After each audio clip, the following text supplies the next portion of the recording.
I grew up in the great outdoors of Colorado. My nearly middle-class family lived in what was nothing more than a cottage in the cold but plentiful wilderness of Colorado.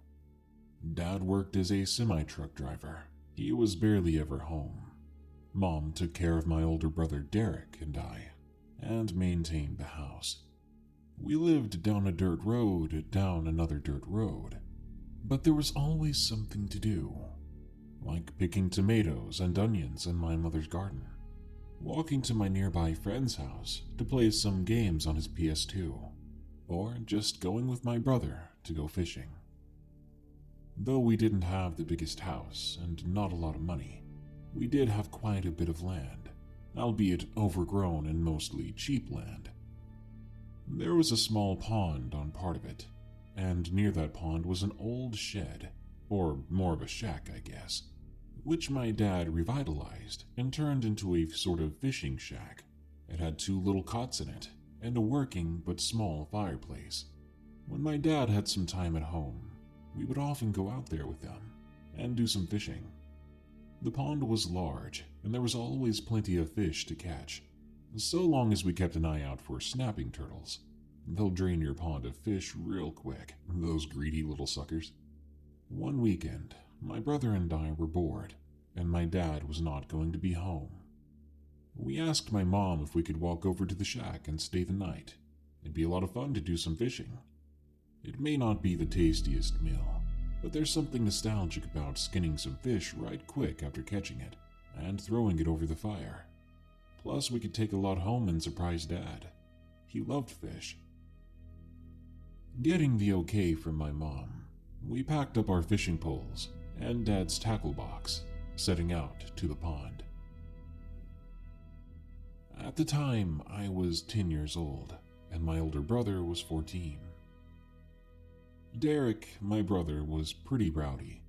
The type of kid who, once he discovered cursing, cursed way too much every chance he got, thinking it made him an adult. I remember walking to the pond with him that night, and he asked me if I spit or swallow. Being 10 years old, I had no idea what he was talking about, not realizing this was a self-defeating question. After a 20-minute walk, we made it to the shack. There were still a couple of hours of sunlight left, so we burst out of the trail and raced toward the pond's edge. But we soon stopped. Something smelled wrong, and as we made our way to the edge of the water, we found it. Dozens, if not 100 fish, pulled ashore, half eaten, then tossed to the side. Immediately, we both frowned, and my brother angrily muttered, "Snapping turtle." We gathered up the dead fish, all that we could find anyway, then tossed them in a neat pile on the wood's edge, out of the way. It didn't really do much for the smell, though. If this was a snapper, we were going to have to tell my dad. He had a trap for him that we didn't know how to set up or use, and we were afraid we were going to lose it in the pond if we tried. We kept an eye out in the water for it, but never did see anything out of the ordinary. We did do our fishing, sitting there with our lines in the water for nearly 2 hours, and not a single bite. Thing is, I knew that there would still be fish in there, so maybe they were just cautious, scared, and they needed some more time to propagate. After 2 unlucky hours of no fish, we hunkered down in the cabin as the night grew cold. We got a fire going in the small fireplace. We sat around it, keeping warm and keeping each other company. My brother talked about school and discussed a lot of the girls he was interested in, which at that age I didn't understand. I'd never thought of my female classmates as pretty, though I did have a lot of female friends. When I explained this to him, he looked at me and laughed. "Cart, just give it a couple years. Then all you'll think about is girls and girls." "No, I won't," I replied, feeling offended for some reason that I didn't understand. He squeezed me on the neck and shoulder with a finger and a thumb. This tickled a lot, and I winced and tried to get him off of me. And then he said, "Oh, I see. So you're boy crazy." I pushed him off of me, exclaiming, "No, at least I'm not afraid of the dark." He rolled his eyes at me. "What are you talking about? You're more afraid of the dark than I am." I was going to retort with something, but I remembered I had to sleep with my mom in her bed just a couple of nights before. I'd had a bad dream. We sat back and we got quiet for a while. Then I looked over at him and asked him a curious question I had. "Why are people afraid of the dark?" Derek looked at me, then looked back at the fire. "I don't know. Guess 'cause you can't see what's in there. Isn't it just scary when you can't see anything? Try closing your eyes and walking out into the woods one day. Would be pretty scary, wouldn't it?" I nodded. "Nothing to be scared of out here, though," I said. I was an ignorant and confident little kid. "Well, I wouldn't say that," Derek replied. "You're just trying to scare me. There's no such thing as monsters," I explained to him, like a little know-it-all.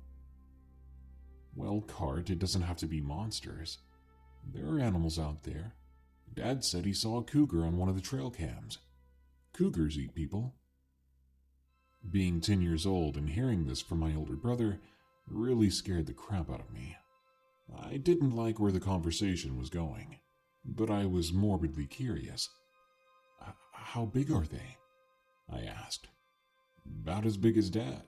Derek could not finish his sentence, because suddenly there came a loud sound from outside the cabin. It seemed distant, but still quite loud. It was a windy scream, like a violent wind flowing through a cavern. A scream of pain, though you could be mistaken for guessing it didn't come from an animal at all. You could probably guess I jumped right out of my skin. "What's that?" I demanded to know from Derek. "Speak of the devil," Derek said. "Cougars are known to scream like that." "What do we do?" Having turned to face the door of the shack, where the sound had been coming, he looked back at me and smiled. "It's not gonna bother us. Cougars are scared of people." I didn't believe that for a second. He had been about to say that they can get as big as Dad. Something as big as our dad. Why would it be scared of two little kids? Didn't make sense to me, and we hadn't brought any real protection with us. I'd seen plenty of scary movies by then, and if a big cat was anything like my Hollywood monsters, it could burst right through the shack's walls and grab me by the hair, dragging me out to be eaten. "I want to go home," I told Derek. He placed his hands on my shoulders and reassured me. "Nothing's gonna happen, it doesn't even know we're here, and it's not going to bother us. Let's get some sleep. It's probably safer we don't walk through the woods right now. I know you're probably thinking I should take you back home." He lay in his cot, and I did the same.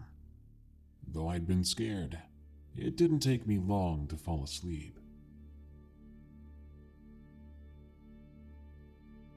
An unknown amount of time later, I was awakened.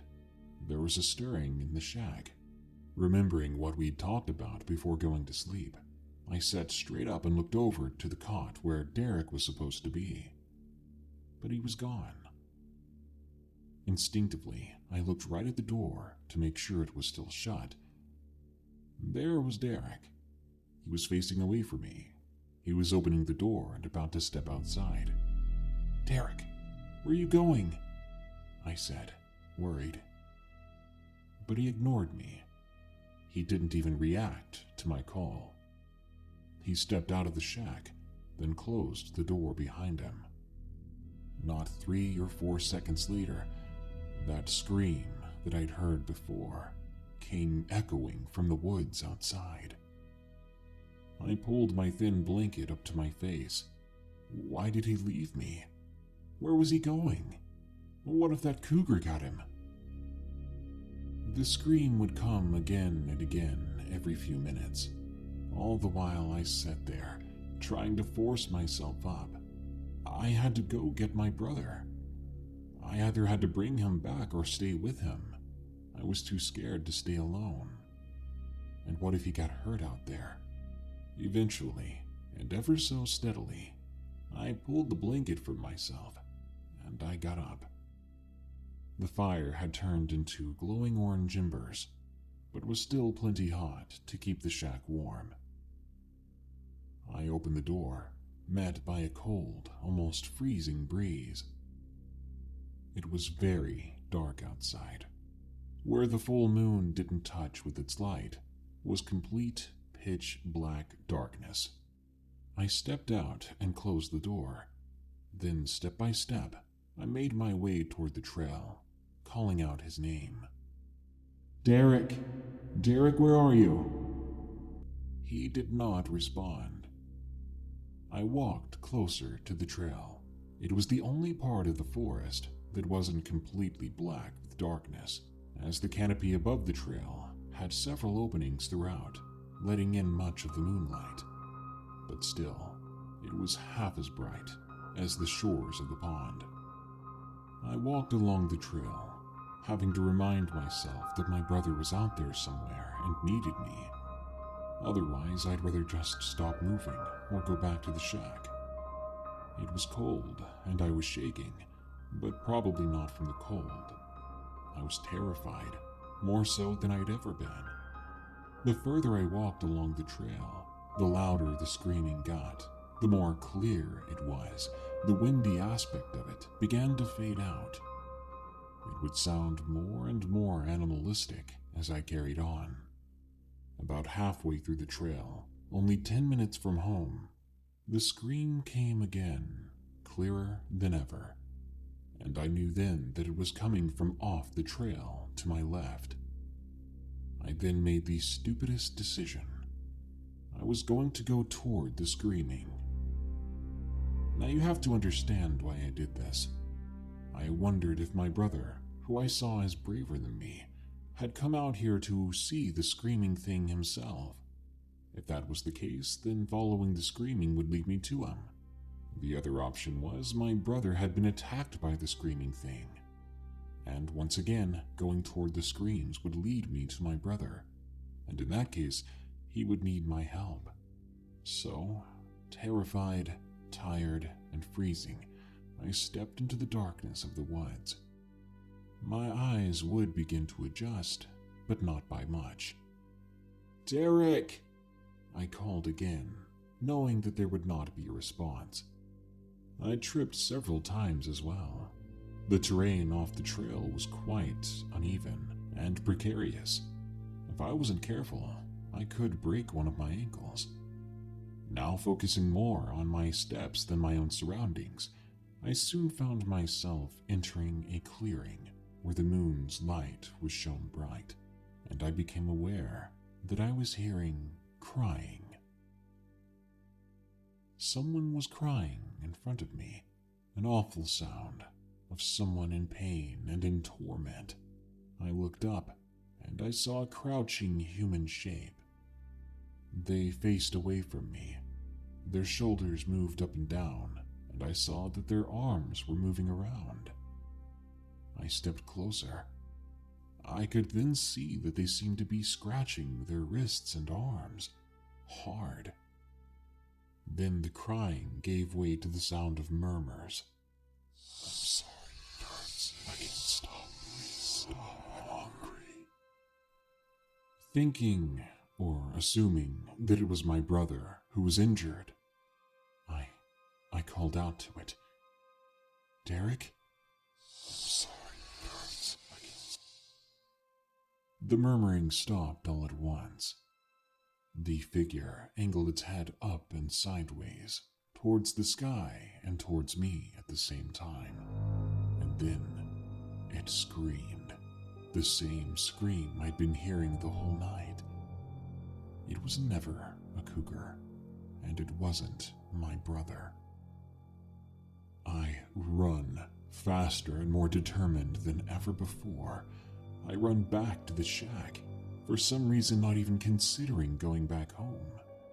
I guess back then I didn't have a good sense of time or distance. I guess I assumed that home would be further away, even though I was halfway there. I ran and ran until I made it back to the shack, opened the door up, and found my brother sitting up in his cot, looking at me, confused. "Where have you been?" He looked at me, angrily. Had he just woke up? I thought I saw you leave the shack," I explained. "What are you talking about? I've been asleep this whole time. You just scared the bejesus out of me. Don't go outside without me. You didn't go on the trail, did you? Alone? In the dark?" His anger turned to concern. "Yeah, but you weren't here. I had to go find you." I began to cry. Derek hugged me. "Carter, I never left you. I was in here the whole time, I promise. I wouldn't scare you like that, and I wouldn't leave you alone." After he dried my tears with his shirt, he stayed up while I went to sleep, and in the morning, he stayed close to me as we both walked home together.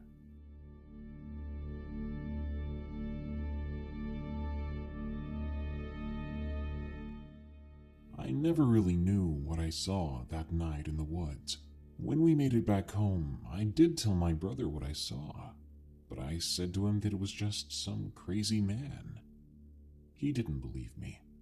I did have one bout of sleepwalking way back in the day, several years before that, but it was nothing like this.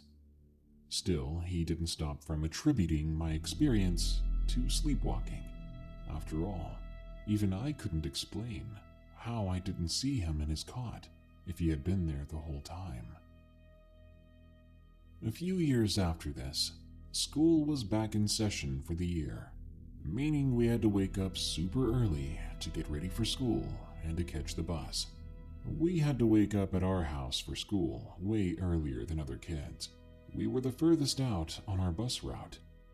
We'd wake up at 5:30, then be ready to catch the bus at the driveway at 6:30. This was miserable. It seemed no matter how early we fell asleep, we'd always wake up feeling exhausted. Not to mention, whenever school started up, that time of year was always freezing cold outside around these parts. I hated it. But luckily, Mom started a new tradition. She'd drive us in her truck to the edge of the driveway and wait with us, heaters full blast, and we'd snack on breakfast burritos that she'd made us, usually. They were quick and easy for her to make, and by God were they delicious. My poor mom, though, she didn't last long when she put the parking brake on. Every day when we waited for the bus, she'd start snoring after a few minutes, out like a light, catching the sleep that I wish I could catch more of. Well, the first day of school that year, we did just that. Mom brewed us all a cup of coffee. Derek was really into coffee by then. Mom was addicted to it, and I was 13 then, so I figured I was man enough to drink my coffee black. But after one sip and a noticeable cringe on my face, my mom laughed at me and poured my cup into hers.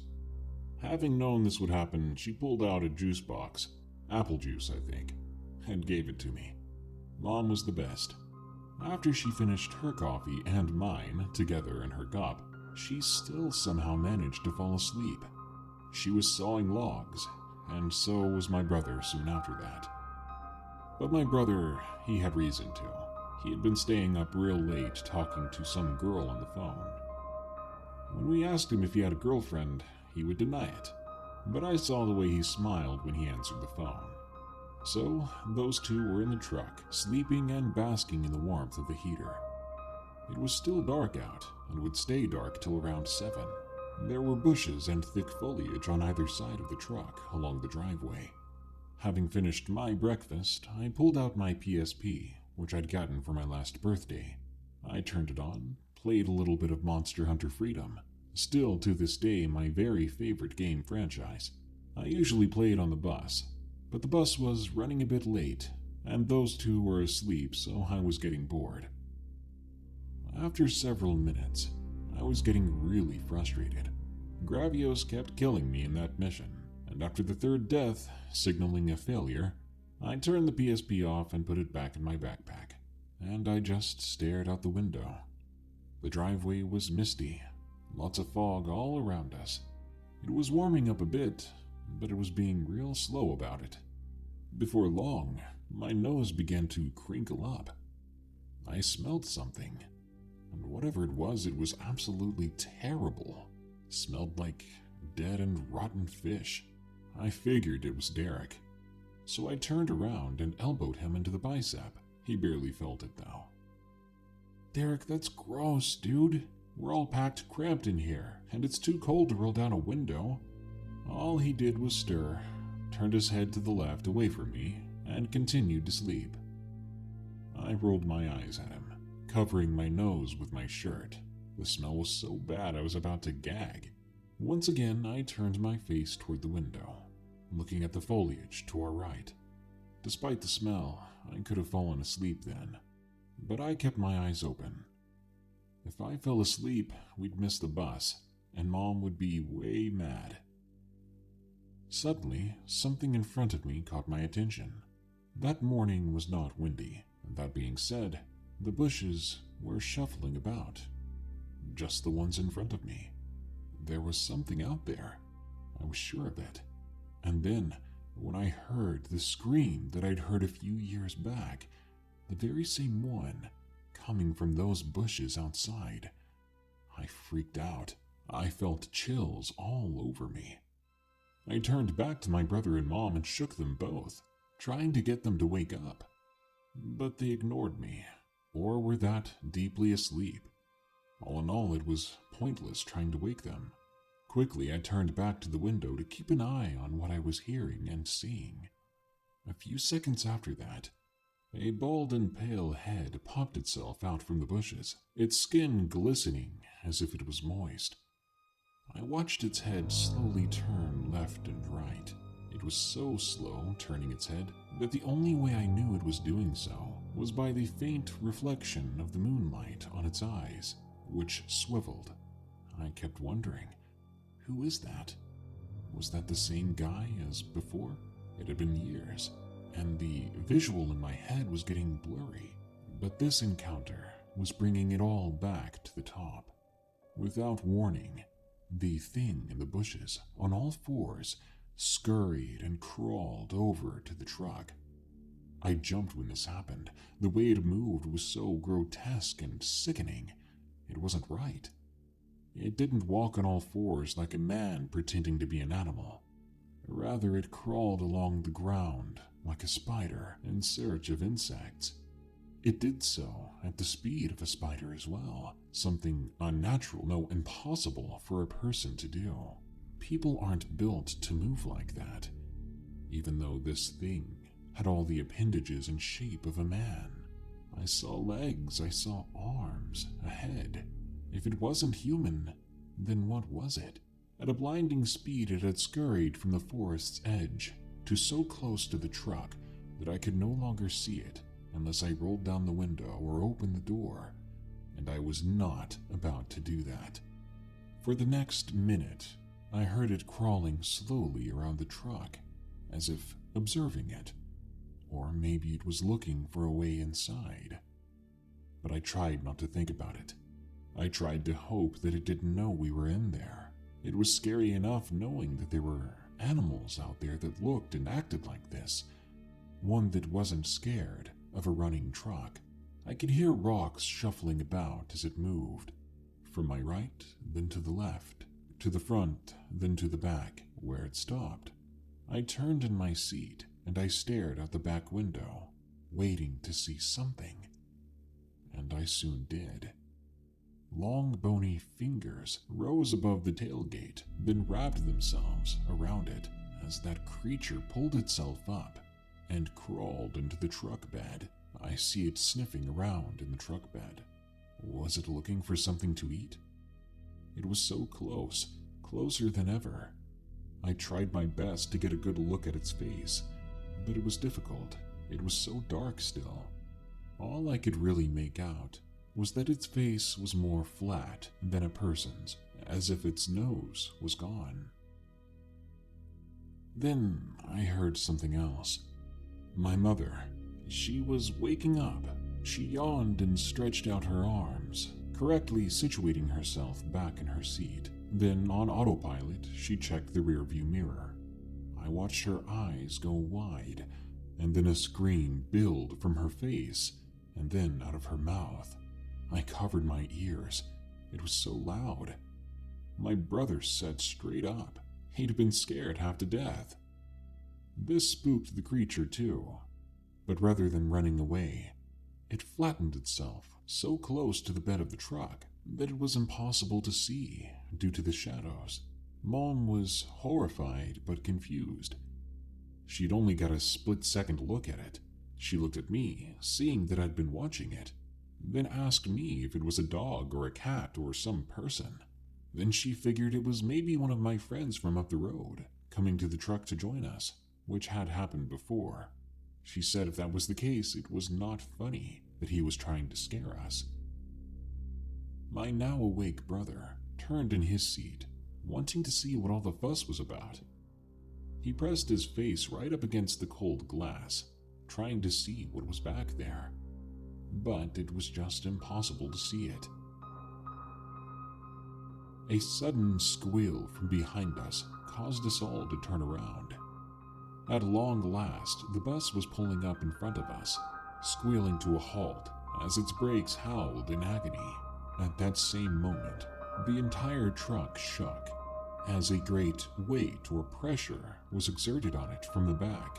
I turned just in time to see that creature escape through the bushes, leaving the three of us there dumbfounded, me and Derek now forced to get out and enter the bus, which we did in a hurry. I asked the bus driver if he saw that, but he looked at me, as tired as we were, and shook his head.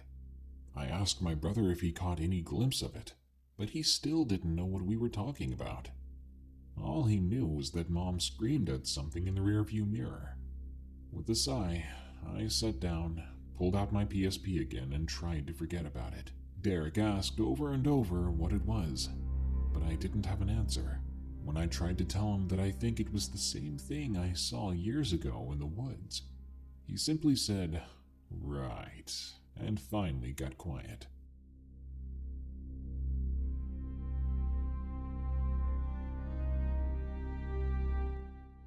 Jump ahead a few more years. I was 16, and Derek was 20, though he moved out of the house the moment he turned 18. He didn't visit much anymore, and I found myself missing him. It had been a long time since the two of us went fishing like we used to, let alone just sit down and talk about life. Luckily, at the same time that Derek was gone, Dad was able to come back home far more often. He and Mom had finally paid off our cheap house, meaning we did not need nearly as much money as he used to be making. Dad didn't want to cut his hours, but Mom convinced him to. She wanted him home, wanted him to relax and help her with her garden, said it would be therapeutic and even romantic for the two of them. He relented, and he was able to take half the hours he used to. He was basically home all the time now. I wasn't used to it, but I enjoyed it. Heck, I even found myself helping them garden too. And Dad was a great fisherman. We'd go to the pond, rest in the shack, and even travel upstate for more exotic fishing. But there were some other negative changes around then. You see, my sleepwalking, which had only happened once before, came back with a vengeance. At home, Mom and Dad would often find me in the living room, sitting on the couch, staring at the TV without blinking. They'd walk over to me. I would wake up and not realize where I was or how I got there. I would never even remember getting out of bed, which I guess is normal of sleepwalking. She was worried I was going to get myself hurt. She and my dad discussed getting a one-way lock for my room and even barring my windows to protect me. But I told them that they were taking this sleepwalking thing too far. I'd be fine. Getting up and subconsciously sitting on the couch was nothing to worry about. But things would get much, much worse. One summer, just before bed, Dad had a heart attack and Mom had to rush him to the hospital. When I tried to join them, go with them to the emergency room. She stopped me and said that I needed to look after the house and stay here. I was mad. My dad was nearly dead, could be dying, and she was making me stay home. Now that I look back on it, I have a feeling she was just protecting me. She didn't want me more worried than I already was. I was the type to worry myself to death. Over the years, I had grown into a more paranoid person, and yeah, I do think that those experiences I had before had something to do with it. You don't just witness things like that and shrug it off. That night, I stayed in my bed, awake, waiting for my mom to call. I couldn't do anything. Eat, watch TV, play games, until I knew my dad was going to be okay. I was horrified at the idea that I'd never get to spend time with my dad. He worked his life away, just so we could afford this small house, and when he finally had time at home and we were starting to hang out, he had a heart attack. Life wasn't fair, and even if they called and let me know he was okay, it would mean Dad would have to slow down. Would we even be able to go fishing again? Maybe I was overthinking it. Sure enough, my mom did call within the hour. She let me know that Dad was going to be okay. They wouldn't have to do surgery, but they were sending him home with a prescription. He would need to change his diet and exercise drastically. I smiled, just thankful that he was fine. After that, I was finally able to turn over in the bed and close my eyes for a time. They would be home in the morning. I woke up in the middle of the night. I rubbed my head, which was pounding, thinking about getting up to get some ibuprofen. I placed my hand down, but then I yanked it back up. It stung. I looked over and a stick was jabbing into it. Then I looked around. I wasn't at my house anymore. I was in the middle of the woods. I was outside. My stomach sank. How did I get out here? Did I sleepwalk out here? This was the first time I'd ever gone this far. I picked myself up and looked in every direction, trying to recognize a landmark, anything at all. But I didn't. How do I get back to the house? Where was I? I was beginning to panic. I felt around in my pockets. I'd fallen asleep with my shorts on. You see, if I wear running shorts or sports shorts of some kind during the day, I would usually fall asleep in them. They were warm and comfy. Luckily, my phone was in my pocket still. Panicking, I called my brother. I wasn't sure why it was him I chose to call, instead of Mom or Dad. Maybe I didn't want to scare Mom after she'd just been traumatized by Dad's heart attack. Plus, I really missed Derek. My phone read 4 a.m. I dialed Derek's number, and I prayed that he would be awake. Hey, Cart, what's up? He answered, sounding tired and irritated. Derek, I woke up in the middle of the woods, man. I've been sleepwalking a lot, and I don't know how I got out here. I don't know where I am. He seemed to perk up after that, and sounded worried. Alright, calm down, okay? I'm coming to the house. I'm gonna bring the brightest flashlight I can. I'm gonna come looking for you, so just stay right there. Did you call Mom? No, she and Dad are at the hospital. Oh, what happened? Is Mom alright? Yeah, she's fine. Dad, well, he had a heart attack, but he's fine too, okay? Just please, come find me. I'm on my way, Carter. Just be careful, and if you start to believe you're really far from home, call the Forest Service. Call someone who could find you. Someone with a GPS or something. I will. Love you, man. We hung up. I sat there on the forest floor. I tried to get GPS working on my phone. I had reception, but whenever Google Maps tried to load my location, it just wouldn't sync or update right. I'm not really sure what was going on. It would load my dot, but from the map I couldn't tell where I was still, and when I walked around, I couldn't get my dot to move. I stayed in the same area, just to be sure. I tried my best to remember what I'd always been told if I was lost in the woods. Was I supposed to stay put? Or was I supposed to get up and move around, trying to find civilization or people? Do I call out, or do I stay silent? I ended up just sitting there, waiting. Over and over I reminded myself Derek was on the way. He would be here in a few minutes. When he got here, he would shout. He'd be waving around a bright torch. If I didn't hear him, I'd see him for sure. The woods were so quiet that night. It was unsettling. Every movement I made echoed, seemingly forever. It was dark and a bit warmer than usual, but there were no bugs chirping, and not once did I hear the sound of nighttime animals moving around in the undergrowth. Obviously, I couldn't help but think about my first encounter with that thing way back when, setting foot in the middle of the woods, seeing that shape clawing at itself, and then the murmuring. As if on cue, there it came again, a murmuring, like it was coming from all around me, the same voice I'd heard back then, but this time it was saying different words. Over here, hungry, tired, over here, sorry. Rather than run away, I laid back down on the ground. As if that was enough to conceal myself, the murmuring drew closer and closer until I was too terrified to keep my eyes open. I closed my eyes. Call me stupid if you will. I should have run. I should have moved, done something different, but I didn't. I laid there, eyes closed. Just as I was beginning to think that I should cover myself with things on the ground, like leaves and twigs, to camouflage myself, I felt it. Something close to my skin, on my scalp. Something sniffing me.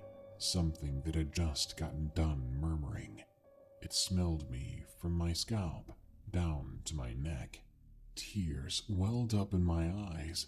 I wanted to cry and scream, but there was nothing I could do now, besides lay here and hope for the best, or lash out in defense, which might cause this thing to fight back.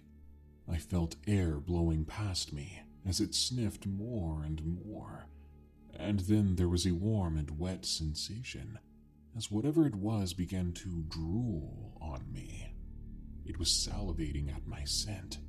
Then, right on my neck, only millimeters away, it began to cry, and the murmurings came again. I'm so sorry. I have to. I'm so hungry. Forgive me. I continued to feel wet droplets landing on me, but these were different. These were smaller, colder. Tears. Whatever this was, whoever this was, I did truly believe that they were sorry. I was gritting my teeth now, biting down on nothing as hard as I could, and then a sound more heavenly than any other before and after it. Carter! My brother. He was here. He was looking for me. I need only follow his voice, find the beam of his light.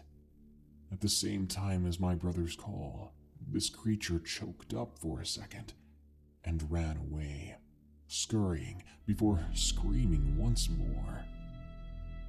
When the sounds died down, I opened my eyes. I picked myself up and I screamed, "Derek!" He called back, and I ran towards his voice, requesting him to keep calling my name so that I could be sure where he was. Soon, I burst forth from the tree line, finding myself in the side yard of our home. There was Derek, holding a torch, shining it at my feet, and running up to me to hug me. Oh my god, dude. I'm so glad you're okay. I was freaking out about you, he said, squeezing tighter. I couldn't bring myself to speak. Not properly. I was still crying. My stomach felt tight and weak, and when I did try to speak, nothing but pained ramblings came out. He helped me inside, and we went into the kitchen. He brewed some coffee and tried to make conversation. He told me that he had proposed to his girlfriend, said he wasn't ready to tell Mom and Dad yet, so we had to keep it between us. He talked about his time in college, how many friends he'd made, and how it was going, and then tried to ask me how my life had been. But I couldn't speak. Still couldn't speak. For the remainder of that night, until I was able to sleep again, it seemed my sanity had left me. Only once I wake up and Mom and Dad had come home, just before Derek left to go back to his place, I let him know that I was thankful. And just as he was getting into his car, I told him. I saw it again out there, the thing from the bus stop, the thing from the woods by the shack. I saw it again. He stared at me, then he swallowed hard and nodded, as if finally believing me.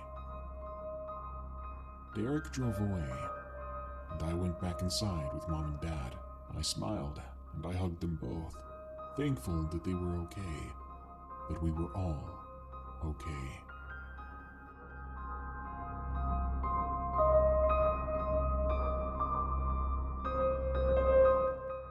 This story occurred in Parkersburg, West Virginia. Though I was born in Charleston, I moved to Parkersburg when I was 3. I was raised in an isolated area in the mountains. West Virginia is known for its scary monsters and the well-known Mothman. I'm here to tell you about a new type of creature, one you may have never heard of before. I was outside playing with my German Shepherd. I vividly remember it being a nice fall day. All the leaves were golden and the trees were beginning to lose their leaves. Every step I could hear the leaves crunching below me. As I said, I live in an isolated area in the mountains, so my family would have to drive about half an hour to get to town if they wanted groceries or to take me to school. It was evening, so I was bored just running around throwing sticks, as my dog attempted to go get them. I always loved the outdoors from a young age, but this event almost changed it for me. As I was messing around throwing sticks, I noticed a stream heading down the mountain. I went over to it, and my dog soon followed. I sat down on a nearby rock and looked up. I could tell it was going to be dark soon. I then heard a twig snap on the other side of the stream. I looked over to see a small squirrel just looking at me. My dog barked and foolishly ran across the stream, splashing me in the process. I ran after him, but soon lost sight of him. I looked around and found that I was indeed lost myself. I had an uneasy feeling, and I just wanted to be back home. I tried to retrace my steps, but I couldn't seem to find my way back. Every second, that uneasy feeling would multiply. I looked around until I found what was giving me that feeling. Until this day, I still regret looking that way. What I saw appeared to be around 8 feet tall. It was skinny and had a weird face, like the face of a bear, but not exactly. The thing had patches of brown fur, but looked to have gotten in a fight with something. It had long, long arms, and that stench that came off of it was insane. I stumbled backwards, and I was just in shock. It seemed like that thing was just as scared of me, though, as it got awkwardly down onto 4 legs and scurried away. The thing reminded me of a stretched-out, hairless grizzly bear. But I'm not even sure if we have grizzlies in West Virginia. Only black bears, I think. And if it was, why did it act that way? Why did it look like that? The thing I encountered made no noise, though. It was silent, and I don't know why. I sat there wondering what I saw, and I finally got the nerve to get up, but my legs were all shaky. I was paranoid. Every minute I was looking behind myself. I tried to run at one point, but I had no sense of direction. I just wanted to run, so I kept going. Eventually, I reached a road. The same road that led me to my house, so I followed it, luckily enough. As I reached almost halfway up the road, my heart sank. I remembered I didn't know where my dog was. I tried to think of an excuse on what to tell my parents about the dog, but what would they think? I walked into my house and went directly to my bedroom. I didn't come out that evening at all. Eventually, I fell asleep and woke up in the middle of the night with that same terrified feeling. Thankfully, the next day, my dog found his way back somehow. I was so relieved, but I could tell he was not the same. After that day, I haven't been to those same woods ever again. I've been too scared to even know. I'm 38 now, but I'm still so paranoid.